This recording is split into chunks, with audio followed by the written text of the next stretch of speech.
Selamat pagi, salam damai sejahtera bagi kita semua. Perkenalkan, nama saya Rofinus Netovuli. Pendidikan yang saya miliki, S1 Program Studi Filsafat, S2 Program Studi Damai dan Resolusi Konflik, Doktor Ilmu Manajemen Konsentrasi Manajemen Sumber Daya Manusia. Bidang keahlian yang saya miliki yaitu manajemen sumber daya manusia. Saya merupakan dosen tetap di program studi agroteknologi pada Sekolah Tinggi Pertanian Flores Bajawa.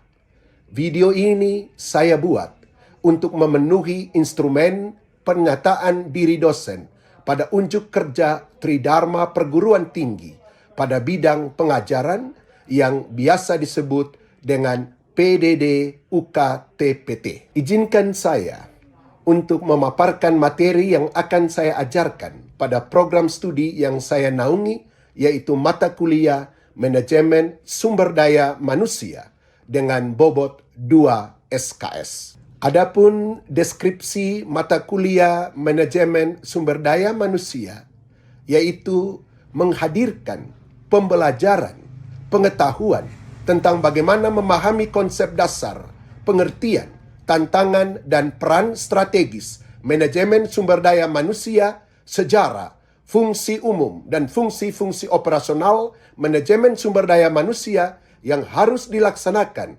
dalam mengelola strategi peningkatan sumber daya manusia pertanian unggul, konteks prodi agroteknologi, melalui pola pembinaan kelompok pertanian, penyuluhan, pelatihan, magang, dan studi banding dalam upaya meningkatkan motivasi, kemampuan penguasaan teknologi tepat guna dan manajerial dari SDM seperti perencanaan, pengelolaan, dan pengendalian tenaga kerja, mulai dari proses rekrutmen dan penempatan, motivasi kepemimpinan, leadership, servant leadership, kompensasi, mengelola produktivitas kerja, hingga penilaian kinerja dan audit, serta pemberhentian dan pensiun. Adapun deskripsi mata kuliah Manajemen Sumber Daya Manusia yaitu menghadirkan pembelajaran pengetahuan tentang bagaimana memahami konsep dasar, pengertian, tantangan, dan peran strategis manajemen sumber daya manusia, sejarah, fungsi umum, dan fungsi-fungsi operasional manajemen sumber daya manusia yang harus dilaksanakan dalam mengelola strategi peningkatan sumber daya manusia pertanian unggul, konteks prodi agroteknologi, melalui pola pembinaan kelompok pertanian, penyuluhan, pelatihan, magang, dan studi banding dalam upaya meningkatkan motivasi, kemampuan penguasaan teknologi tepat guna, dan manajerial dari SDM seperti perencanaan, pengelolaan, dan pengendalian tenaga kerja, mulai dari proses rekrutmen dan penempatan, motivasi kepemimpinan, leadership, servant leadership, kompensasi, mengelola produktivitas kerja, hingga penilaian kinerja dan audit, serta pemberhentian dan pensiun. Adapun capaian pembelajaran lulusan, standar kompetensi pada mata kuliah ini. Pertama, mampu memahami, menjelaskan, dan menganalisis berbagai konsep, metode, dan teknik manajemen sumber daya manusia. Kedua, kreatif dan inovatif dalam mengaplikasikan manajemen sumber daya manusia pada keputusan-keputusan manajerial. Ketiga, mampu mengelola SDM di berbagai praktek organisasi. Adapun capaian mata kuliah ini yaitu: 1. Pada akhir semester, mahasiswa akan dapat menjelaskan tentang fungsi-fungsi MSDM dan fungsi-fungsi operasional manajemen sumber daya manusia untuk peran strategik MSDM. 2. Bekerja sama dan memiliki kepekaan sosial serta kepedulian terhadap masyarakat dan lingkungan. 3. menunjukkan sikap bertanggung jawab atas pekerjaan di bidang keahliannya secara mandiri.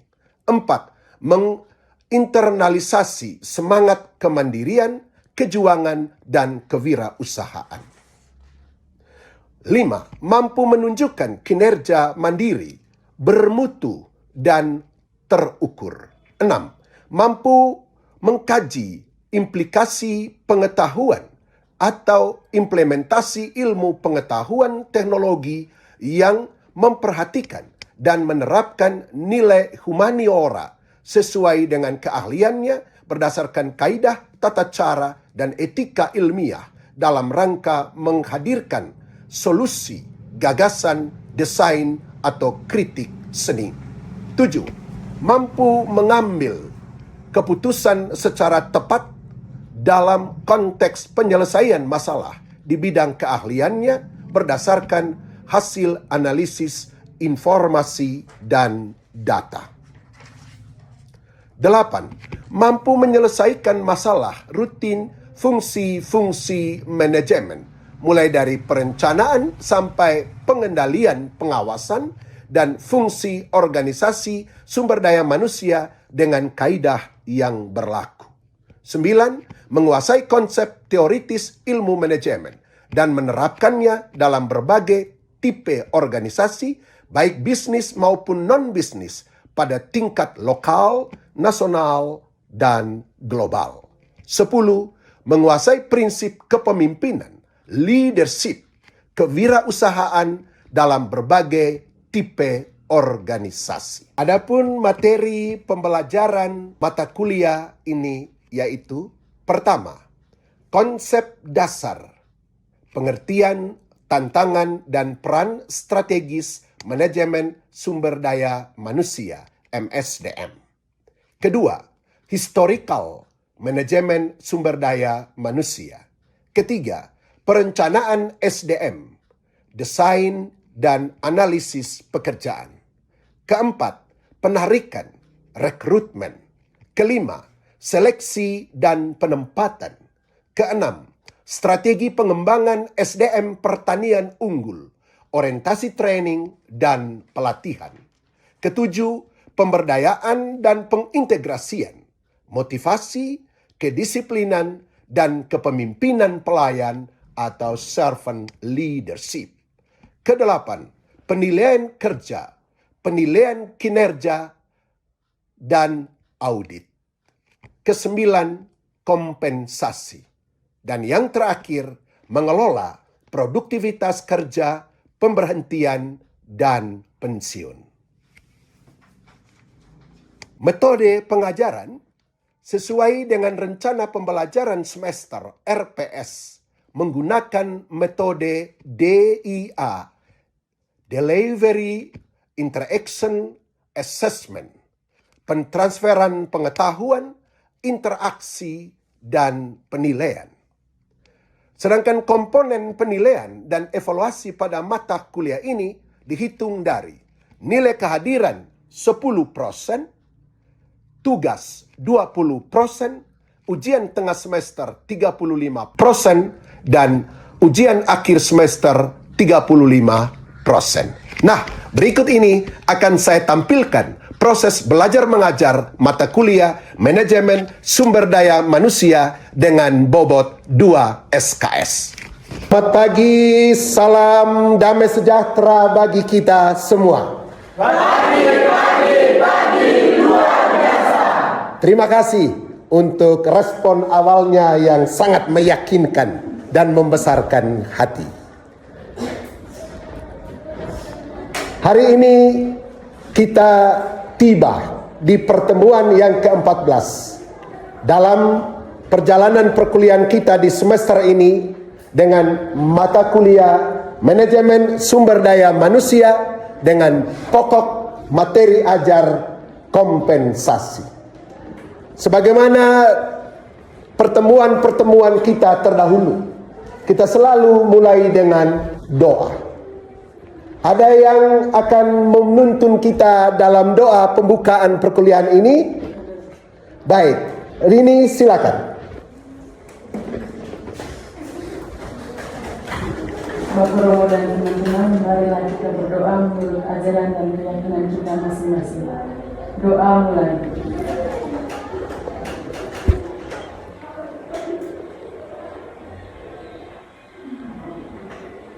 Doa selesai.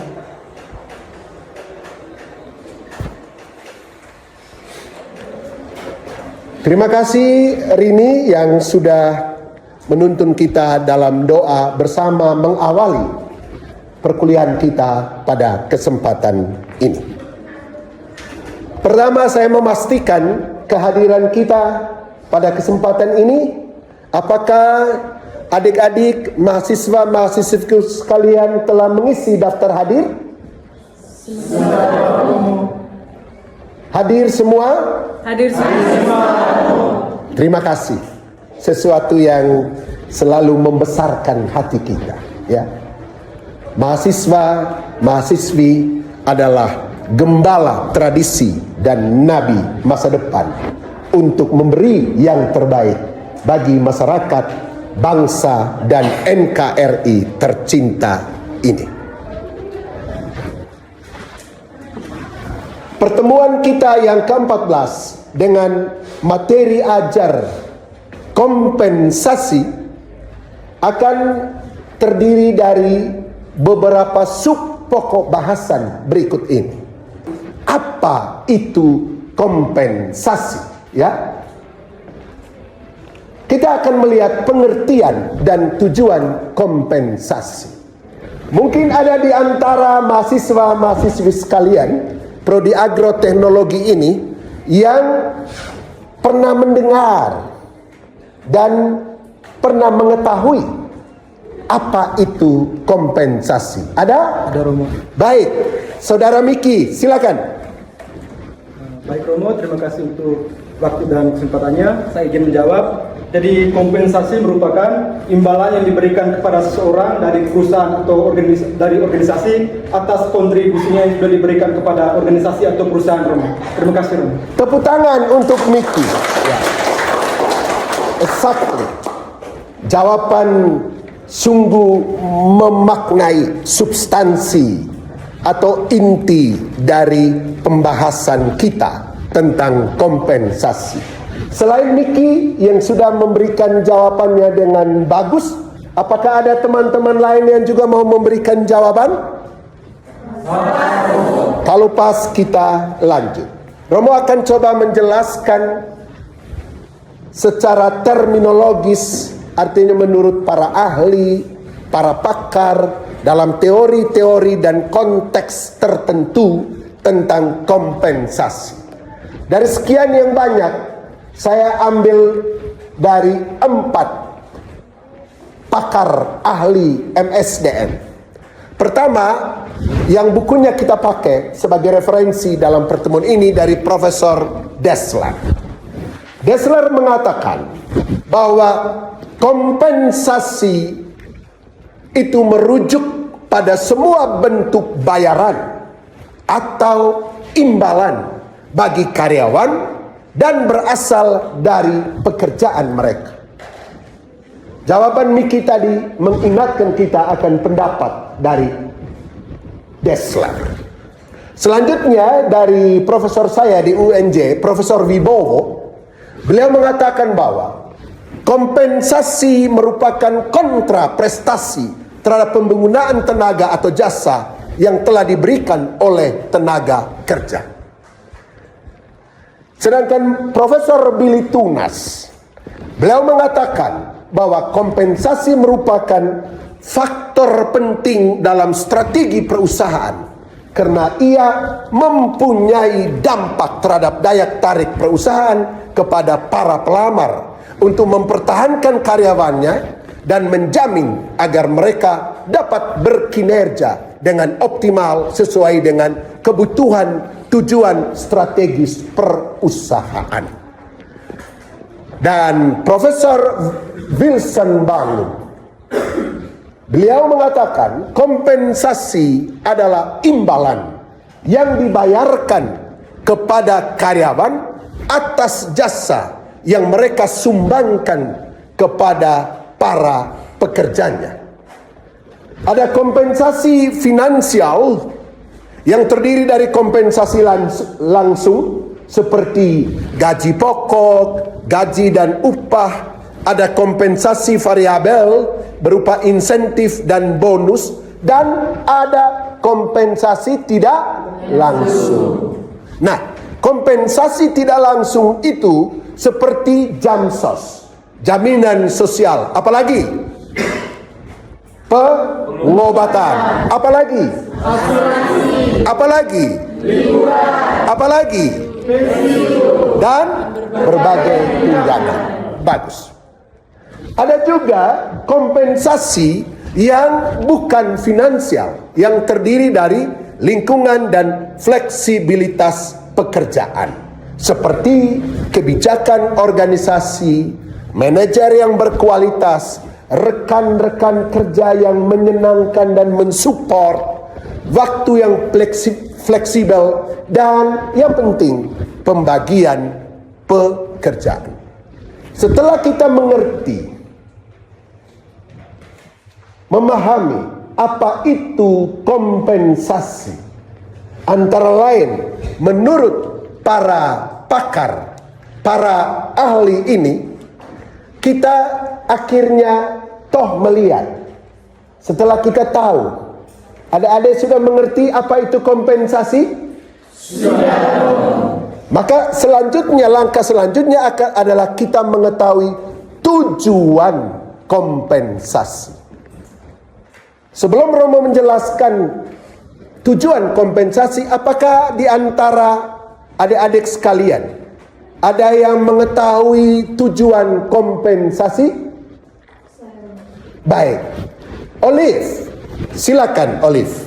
Ya. Baik Romo, terima kasih atas waktu dan kesempatannya. Saya akan menjawab.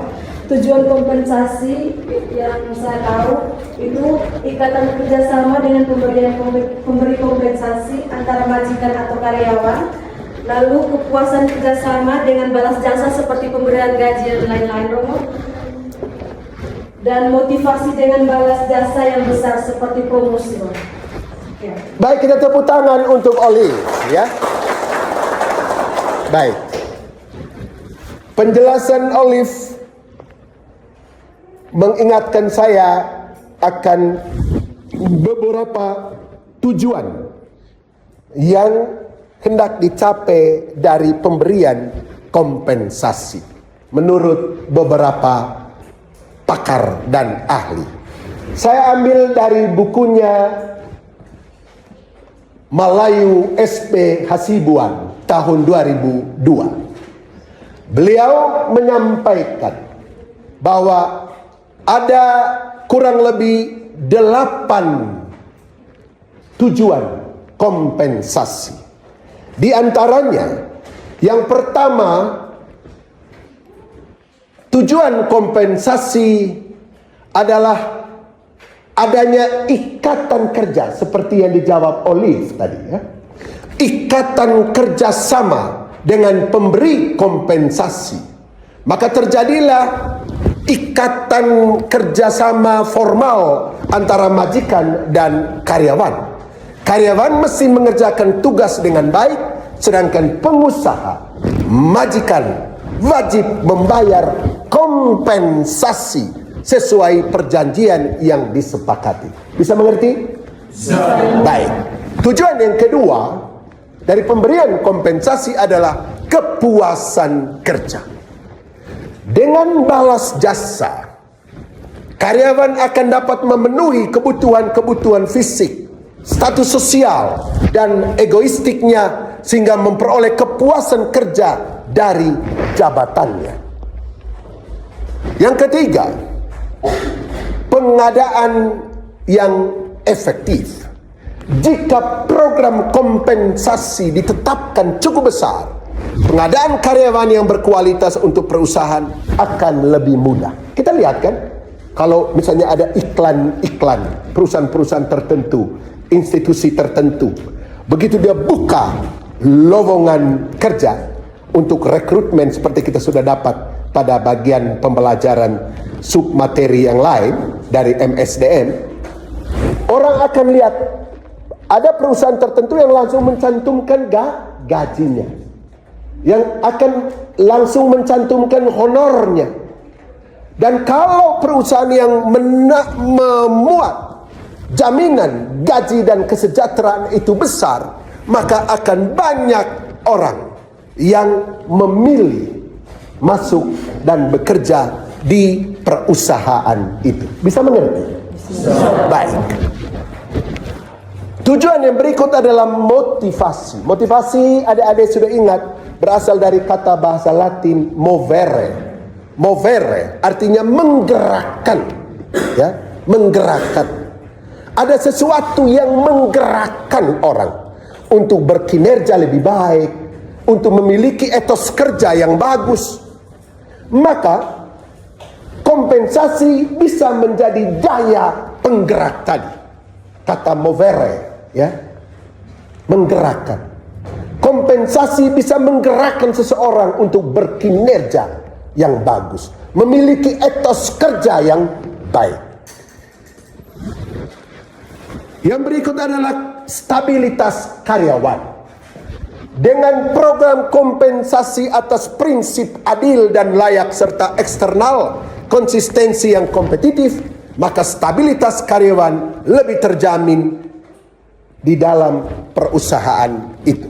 Orang tidak lari lompat pagar kemana-mana, ya, karena bagi dia di sini dia mendapatkan penghargaan, kompensasi yang memadai, yang memenuhi standar-standar kesejahteraan dan kehidupan yang layak. Sehingga dia tidak akan tergiur untuk lompat atau berpindah di tempat lain. Dia akan stabil. Bahasa Latin itu stabilitas loci. Dia akan stabil di tempat bekerja di perusahaan itu. Kenapa? Kompensasi. Baik. Sampai di sini bisa mengerti tujuan kompensasi? Kita lanjut. Menurut guru saya, Profesor Wibowo, beliau mengatakan tujuan kompensasi adalah untuk membantu organisasi mencapai keberhasilan strategis sambil memastikan keadilan internal dan eksternal terpenuhi. Keadilan internal memastikan bahwa jabatan yang lebih menantang atau orang yang mempunyai kualifikasi lebih baik dalam organisasi dibayar lebih, sementara keadilan eksternal menjamin bahwa pekerjaan mendapatkan kompensasi secara adil dalam perbandingan dengan pekerjaan yang sama di pasar tenaga kerja. Baik. Dari uraian ini, pemahaman kita tentang apa itu kompensasi, tujuan kompensasi, kita akhirnya sampai pada sebuah kesimpulan kecil bahwa manajemen kompensasi sesungguhnya memberikan dampak positif baik bagi karyawan, tenaga kerja atau SDM di suatu perusahaan maupun organisasi, perusahaan, institusi yang bersangkutan di mana karyawan itu bekerja. Sampai di sini kita akhirnya menyentuh dimensi kemanusiaan universal bahwa manajemen kompensasi yang baik menjamin kesejahteraan karyawan, tenaga kerja, dan juga menjamin kemajuan organisasi, perusahaan maupun institusi. Sampai di sini bisa mengerti manajemen dan tujuan dari kompensasi? Baik. Kalau sudah mengerti, kita lanjut ke Sub pokok bahasan yang ketiga yang terakhir adalah jenis-jenis kompensasi dan bagaimana sih kita mendesain kompensasi itu. Adakah di antara adik-adikku sekalian, mahasiswa-mahasiswi yang pernah membaca dan juga mengetahui tentang jenis-jenis kompensasi? Ada? Oh baik, Nanda, silakan. Baik Romo, terima kasih atas waktu dan kesempatan yang diberikan kepada saya. Jadi yang saya ketahui tentang jenis-jenis kompensasi itu ada dua. Yang pertama kompensasi langsung dan kompensasi tidak langsung. Kompensasi langsung itu diberikan kepada karyawan secara langsung seperti gaji pokok. Untuk kompensasi tidak langsung itu merupakan kompensasi yang diberikan kepada karyawan secara tidak langsung melalui perantaraan orang ketiga dalam bentuk fasilitas seperti tunjangan dan liburan. Sekian dari saya. Baik, kita tepuk tangan untuk Nanda. Ya. Masih ada yang ingin menambahkan, menyumbangkan gagasan pemikirannya tentang jenis-jenis kompensasi? Frento, pas? Narin, pas? Devri, pas? Mercidone, pas? Baik. Memang jawaban yang paling simple itu adalah pas. Kalau pas, kita lanjutkan mendalami jenis-jenis kompensasi. Kompensasi, sebagaimana sering saya jelaskan, ya, selalu menjadi daya tarik seseorang untuk mau bekerja, bahkan menjadi motivasi pendorong karyawan untuk melakukan pekerjaan dengan optimal, dengan kinerja yang handal. Kompensasi juga dapat membuat karyawan menjadi betah dan menjadikannya bekerja sesuai dengan visi dan misi organisasi. Dengan demikian, kompensasi merupakan faktor penting yang mempengaruhi bagaimana dan mengapa orang bekerja pada suatu organisasi dan bukan pada organisasi lain.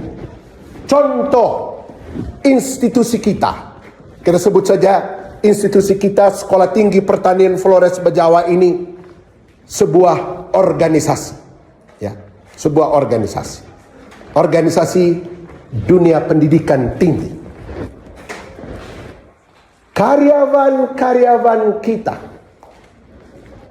ketika awal melamar dan mau masuk di institusi pendidikan tinggi kita ini dengan visi Skipper Flores Bajawa menghadirkan SDM pertanian unggul, itu seluruh karyawan yang masuk di sini dia berjalan dalam frame visi misi organisasi yang sama itu.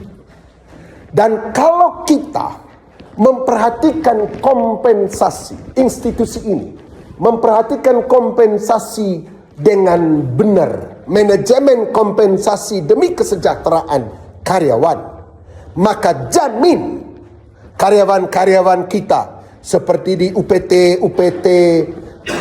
pupuk organik cair Bowuli Subur Makmur, karyawan kita yang bernama Bapak Clemens Nguku misalnya, dia akan betah memiliki stabilitas loci untuk tidak berpaling ke lain hati, untuk tidak berpaling ke institusi lain di luaran sana, karena dia total dedikasi pengabdian pelayanannya di Skipper Flores Bajawa ini. Kenapa?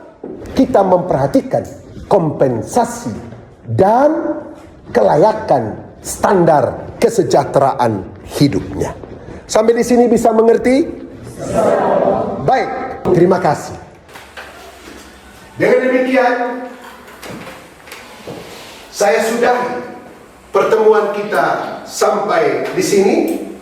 Sebelum kita menutup dengan doa penutup bersama, apakah ada adik-adikku mahasiswa-mahasiswi sekalian yang merasa belum mengerti dan ada bagian-bagian tertentu yang ingin ditanyakan?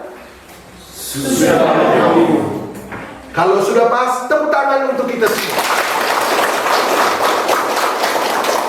Kehadiran kita semua dalam ruang kebersamaan kita di perkuliahan manajemen sumber daya manusia dengan materi ajar kompensasi di pertemuan yang ke-14 ini sesungguhnya telah menjadi berkat satu terhadap yang lain.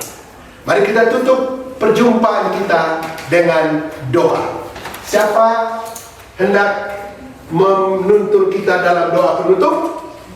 Lagi-lagi Rini bersedia untuk menuntun kita dalam doa penutup. Silakan. Marilah kita mengambil sikap untuk berdoa. Doa mulai.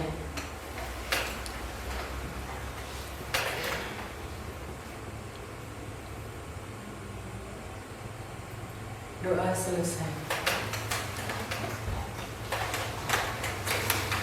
Thank you. See you next